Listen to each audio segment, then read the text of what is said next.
the idea of being that girl is cute, but the logistics of being that girl is not that damn cute. So hi, welcome to my channel. Today I'm reacting to a Jubilee. Hold on. Today I'm reacting to a Jubilee video. So they finally went back to the original, and it's our like disagree agree with women speaking, and I'm a woman, so I'm gonna speak for real. A lot of women, we kind of be like, oh no, don't let the male look at us, don't let the male look at us. But there is some kind of subconsciousness is when a guy's like, oh, you're hot. Straight away, I'm like, right, I'm the only one in the heels today. I'm the tallest. And like all of that comes from society. Just as soon as you like stand up for something and say something, you're a bitch. But if you don't say anything, then you're a pushover. It's literally a lose-lose situation. I would rather have a career than have children. Like, I would really be, you know, sorry, but like, yeah.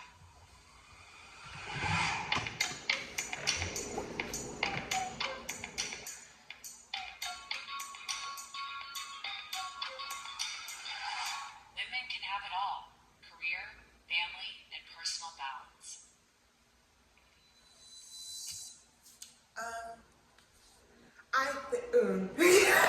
I think no, because I think that whole have it all thing is painted as like you're number one in career and at family, and objectively you cannot do both time-wise. So like you can have a mediocre career and like be a more interactive mom, if that makes sense, but you cannot be a great mom and a great worker. You gotta pick one, I think, so. In retrospect, a woman can do anything that she sets herself out to do. However, I think that comes down to like a privilege and also a situation where you can't just always do everything. Yes, you can have goals and set yourself up where you want to go, but it's not always going to be possible for everyone just to have all three. Yeah, I'm a mother, and I also like have high career aspirations and stuff, and so I think it is absolutely possible. But I think, like you said, privilege is like huge. I think like having community is huge too. But of course, like as women, we're able to do that. Like it takes a village to like raise kids. Yeah, I think you just have to want it, you know. So I think it's very possible. But even if you want it, there's only 24 hours in a day, right? For sure. So like you have to balance, and sometimes balancing means something else is going to get less of your time and attention. Yeah, I think you have to be strategic. Like, not to sound pessimistic, I'm like, yeah, rah, like, you know, we can hope to have it all, but I just feel like, I just think of this, I think it was Shonda Rhimes who said, like, if I'm winning here, I'm failing in this department. What it means having it all, yeah. Right? Does having it all mean I have to be at the top of my career?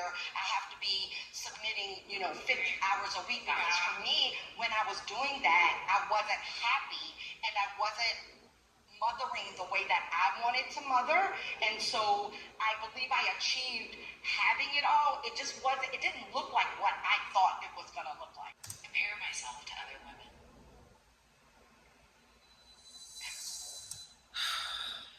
I think about that.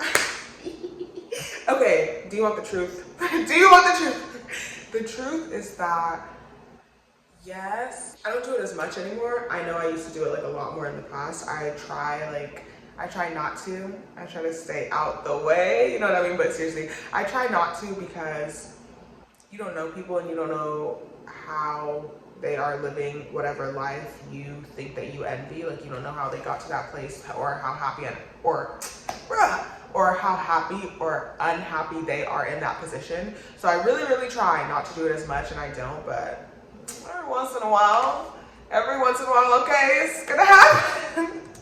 Oh no. As a person that was very skinny growing up, didn't weigh 100 pounds until after I graduated high school, would drink Ensures, would do the glute workouts, do everything. Trying to get thick has been a big thing of mine because, again, social media shows that's what is appealing. I was very self-conscious about myself a lot of the time because I would get the comments, eat a cheeseburger, are you eating? And I didn't want to show my body. I always wore jeans, I always wore long sleeves or cardigans growing up. My mom would always be like, you need to gain weight, or she'll see my friends gaining weight. Oh, she's developing, or, maybe we have a little bit more weight on you. With always comments like that. I know we know about the male gaze. I feel like a lot of women, we kind of be like, oh no, don't let the male look at us, don't let the male look at us. But there is some kind of subconsciousness is when a guy is like, oh, you're hot. You're like, yes. You're like, oh, thank you. So It makes me so sad though, like to see you guys all on the. I think that in general, it's a lot more socially acceptable to like rag on people who are skinny or people who seem more conventionally attractive or people who seem like they have something that you want. It's always like no one's really gonna stop you from being like, oh, like da da da, if they're skinny or pretty or perceived that way. But I think what she was talking about with the male gaze is like, listen, it's time for truth, okay? What that made me think of is like, yes, objectification is bad by men. We don't want that, period. But women want to feel, straight women want to feel desired by men, and that's not a bad thing. And I think sometimes in the battle for like trying to stop the objectification, people, or just decentering men, like, I don't know, people kind of like wash away the fact that like I'm a woman like that's attracted to men, so to a certain degree I'm gonna want some kind of attention and validation from them. So that's tea. So that's tea, like come on. Reline, because I do feel like because I didn't grow up with social media, a lot of that has allowed me.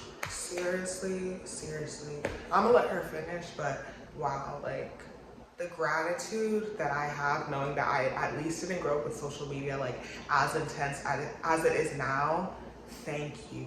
Because the 13-year-olds are trying to look like Ice Spice. Like the 13-year-olds are trying to look like Meg the Stallion. Like seriously, I'm so grateful I did not grow up with social media being as serious as it is right now. It's psychotic. To grow and to embrace who I am in all forms and shapes. And I do think that there's so much pressure that you guys face to look like this person, to have this perfect shape. And truthfully, like, we're not all built that way. We're just not. So learning to embrace like who we are and what we are is important. I feel like as women, I'll take it a step further. Even the people that look that way don't even look that way. It's an angle, it's a filter, it's them starving themselves for a week. Like it's like that's why I say, yes, jealousy is hard and it's really challenging seeing somebody have something that you think you want, but you do not know what type of life that person is living. That person could be, oh, you think their body is perfect, girl, they haven't eaten in a week. And they're sick, they're basically sick. Like you don't, sorry. I'm sorry, I'm trying to be serious. Like, you don't know, but like, some people are really freaking sick, but you think they look good and you're, oh, wah, wah, wah. No, like, that person is sick. That person needs help. That person needs to damn near be in a hospital, but they look good. Like, just the comparisons to the idea of people. That's what I'm trying to say. I feel like there's a constant comparison to the idea of people, and I think that's bad, y'all. Put the phones down, y'all. look on the internet and we're like, dang, she's bad. But again, we don't know what's going on mentally because she can be posting, sucking in, popping out everything, but mentally she can be struggling. I wanted to jump in on that specific point is when we had to move just then, I was like, okay, I'm going this way, but really I want to go this way. Yeah. And it's because I'm like two people, because I'm like Instagram baddie, just like with all those girls and like loving myself sick some days, but then how like anxiety and pressure works is I'll be like, I'm bad, I look good, and I'll walk into a room straight away. I'm like, great, I'm the only one in heels today, I'm the tallest, so now I'm going to stand out even more. And like all of that comes from society, because instead of that being a confidence and an embrace, that's something that's been broken over me. So people that want to bring me down will straight away be like, oh, do you play basketball? You're so tall. Negative connotation. Versus like someone that's like, wow, you're tall, you're a supermodel. It's like you said, that's the first thing I thought. Yeah, that's the first thing I thought. I think basically she was trying to talk about like the juxtaposition of attractive women, or just in general having qualities that draw attention to you. That attention is not always positive. A fair amount of times it is people trying to like be negative and trying to rag on you, because an influx of attention does not mean positive attention. Like, that's what I'm getting from what she said. So even if you're the finest girl in the room, like the fact that you walk in a room and everybody stares at you is not always a positive thing, because the haters, like, can I tell you? Let me tell you something. The haters are staring too. The ops are staring too. The bitter people are staring too. So like, it's a cute concept to be that girl. Like, it's the idea of being that girl is cute, but the logistics of being that girl is not that damn cute. So that's tea. Being a mother is more fulfilling than having a career. So I'm gonna go with a strongly agree, because in general, most people, their work and their career is just a means to an end, and it's just a means to make money, period. So I don't think careers are fulfilling for real. I think the fulfillment in careers was the idea that you get to take care of people. Like, let me get out there, maybe I'm right, maybe I'm wrong. More specifically with men and them getting their fulfillment from their career, I think that was more so that like they could take care of their wives and their families, and those people would not have to, you know, like do the things that they have to do. Like, that's the fulfillment. But just saying like, I want to go to work and at McDonald's and be a cashier and that fulfills me, like, for most people, I don't think that's true. Like, most jobs aren't passion based, they're need based. So in general, I don't think careers are fulfilling. So obviously I just think being a mother would be more fulfilling. Period. actually left my career in the fashion industry so I could be with my kids more, and I took like a part-time job and really like, yeah, sacrificed that. So for me, it has been more fulfilling, but I also can acknowledge that that's like every individual's decision. That's not, you know, we're all entitled to feel different things. I'm on the far side of disagree, because I feel like some of the people that I've seen value their careers so much and really dominated in that have had deep regret of not standing in their feminine energy and mothering, and live with regret that they can't then get rid of. And I feel like that's something that until it happens, it hits you like a ton of bricks. So. I would like to add to that. I think in general, there's a lot of people who committed so much to their career that do just have that regret of like not pouring into their life and not pouring into the people into their lives and their relationship. Like, spent so much time working. I think that's one of like the top 5 regrets. Like, spent so much time working, didn't live a life, didn't, you know, see the people that you care about and stuff like that.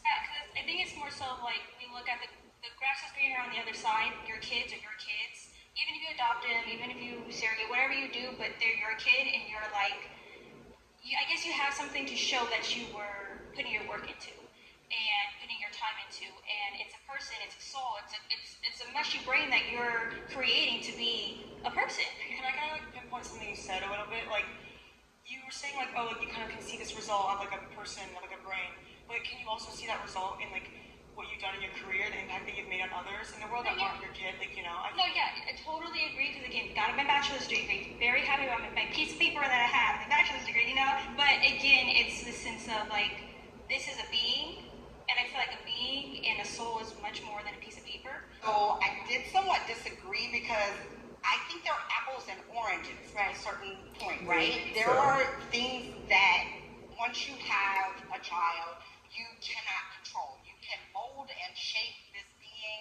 to the best of your ability, but ultimately they have their own mind, they have their own will. They're gonna have their own career. I can't find the balance because I'm not fully fulfilled yet, because my purpose is not done, and I won't get there until I get there, and I won't know what that is unless I work this career to support them, or you know, teach them how to be fulfilled, and whatever it is that is. I've stayed in emotionally harmful relationships. Okay, bro. For real. Do you want the answer? Do you want the truth? Surveys. Okay, I'm gonna try to be serious. I'm gonna put the walls down. The answer is definitely yes. And the gag is they weren't romantic. No, seriously, okay. I don't know if they're gonna get into it, but I think it's underplayed how unhealthy relationships can be with women, because I think it's more on the forefront of, oh, like men are playing me, men are playing in my face, blah, blah, blah, but the woman can play in your face too. That's what I'm trying to say, but yeah. I was in like a domestically violent situation or relationship when I was 15, and the person. And like, okay, I get it to a certain degree. Like, if you learn that from your parents, I guess you do it. But it just always really stumps me when people talk about how they've been in domestic violence relationships and it happens so young. Like, you're 13 or 15, like, what? Like, you just hit puberty. Like, I don't like I said, okay, whatever, you got it from your parents, but like, you're literally 15 hitting people. I don't get that. Like, that's low-key crazy. But the man I was with was older than me, and it was like my first like real relationship, and I was very, very naive going into it. The first time that he hurt me physically, I still stayed, even though the entire relationship was very emotionally harmful. But I still stayed because I was so naive. I didn't know any better. I didn't even know that abusing someone was illegal and you could press charges until like months after the relationship ended. And I shared my story to close friends, and someone was like, "You should do something about this," you know. So I definitely will say like I've learned, and I think I've dated other people since then, and my bar just gets higher and higher, which No, that's right. looking back, I am very grateful that I experienced that at a younger age rather than an older age. Like I said, because I had that support system of like friends and family backing me up, helping me press charges against him, and get the help I needed to heal from it. Yeah, What made you stay? I just like honestly didn't know any better, and I feel like over time he had manipulated me so much to bring my self-worth so low that I thought I really couldn't like survive without him. I couldn't live. Like I was extremely like suicidal and depressed at the time. I strongly agree as well because I've been in a similar situation. Like I'm a Pisces, like, and I'm extremely empathetic. I'm sorry, but like, no, I'm like, cause she about to tell her story and that's important, but we're talking about real issues and you're talking about I'm a Pisces, like, bruh. We're talking about domestic violence, we're talking about a predator, and you're talking about I'm a Pisces, like, you just cannot make this stuff up. And a lot of the social media realm is really jacking that word gaslighting and narcissism, so it's losing weight, but it really is a real thing. I mean, even if someone isn't a full narcissist on paper, they can have narcissistic qualities. So this emotional abuse that attaches to us, it does get watered down. Like, we know what we know and what we should expect, but it doesn't mean you're always going to have the strength to lead. It doesn't always mean you're going to be strong straight away. Like, how hard does he have to hit me before I leave? Like, a lot of these things are real things, and I feel like as a person, it's all about boundaries that I had to create slowly with age to like make myself stronger of how much I'm going to put up with. I'm so curious, like the women on this side, like have we had that model to us in childhood? For me, it was because I seen it growing up so much. Because my stepfather wasn't the best to me. Just disclaimer, he didn't do anything extreme, but enough for me to tell him, "You're messing with my mind." And that was the biggest problem for me because I did not know how to express myself from that. If it's messing with my mind, then there's probably something triggering me or there's a red flag there. I am like so happy and proud of everyone here who's like been through something that I'm speaking on it, because I feel like it makes people take women's experiences more seriously. And I guess it's like kind of like the whole Me Too movement, right? But I think a big thing for me was like, will people believe me? And some people didn't. Like I would walk around my high school and people would be like, she's just like saying this for attention, whatever. But there was so many people that were like, I'm so grateful that you spoke up because I couldn't do that. And I feel like you were able to like do it for me, kind of. Yeah, in general, like with abusive situations and just certain situations, I think that you just feel like it's a you thing and it's not like nobody else is going through this, nobody else gets treated like this. Like, you don't understand how, not in a good way, but you don't understand how like popular it actually is and how like common it is. So it is really good when people speak up about that because it helps other people going through that realize like, oh, like I'm not the only one and there is things that I can do and like I can't get free and I can change my situation. I think one of the reasons why I'm able to stand on the disagree line is because growing up, my parents were in an emotional and physically abusive relationship, and my mom made the decision to leave, and so it like wasn't the first attempt, it was the second attempt that we were actually able to leave. And so it, for me, it's made all the difference in the world being able to see it modeled that you can leave, you can get out of this situation. I would like to just add quickly that I see that you got to see the experience of being able to leave. I didn't get that experience. My parents stayed and kind of blamed me for the reason for staying, and that was a very hard part. I don't mean to get emotional, but that was the hard part because I was just a child and I didn't know how to speak up for myself at the time. All I can say was, you're messing with my mind. And, you know, again, going back to, you don't want the male to be the only provider because then it relies on that issue. And so, yeah, that's why I just feel like even when the flag's green, I'm like, is it turning red? You know, I'm so like that because my mom didn't get out as soon as she should have. And again, you know, I'm good now, guys. So. I often apologize for being myself despite doing nothing wrong. It's true. Oh no. Okay, it definitely is true. I do this. End quote. I'll just watch the girlies talk.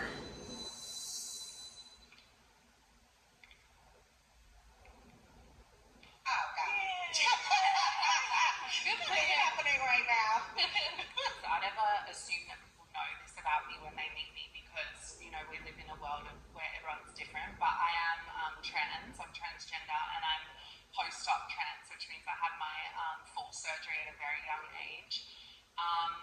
And I feel like it's crazy because I feel like, first of all, I live two different worlds, so I quite literally feel like I've lived as a male and then now as a female. But when I had the vision and dream of just becoming who I wanted to be, I was instantly, from then and still till now, challenged on who I am, the validity of being a woman, and if that's even acceptable. And now with the way the world is working and people's views upon trans women, we're not necessarily allowed at the table now because we're now separated from that. As a trans woman, the weaknesses that I'm not willing to acknowledge is that I am not allowed to have a seat at the table with biological women.